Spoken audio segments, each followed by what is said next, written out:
crop compensation की खरा हंगी माले को कोई की balance ना थोड़ा बेसिंगी balance की मतुंगी 2023-24 की more than exact figure the honorable mega the high more than 30 crore oina sanction tawre in toto ek tharak pake but khwai da gi live thi se adu gi matung da 2023-24 da 30 crore ga something dang 24-25 da di mi se lising manga da gi lising tra lawpham lising tra ikhale so ajana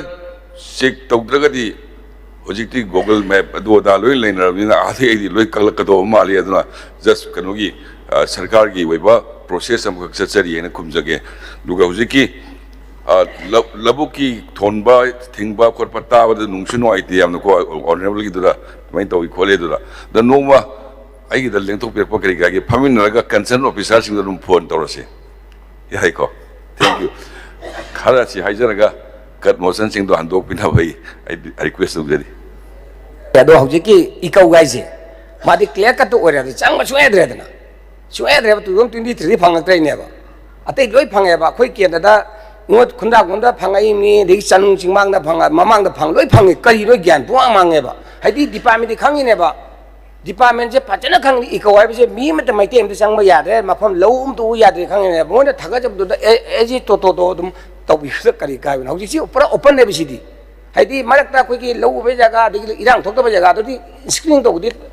sai ai ko adu hoji di tak na kai seng na mafam do chungchang yang de ikau ai ba chandu ko ma ni khara bu phang ame ha chungchang ya da jaga uwe ba simdang dang habi ri nu ani oi noma paminal se aduga madu egi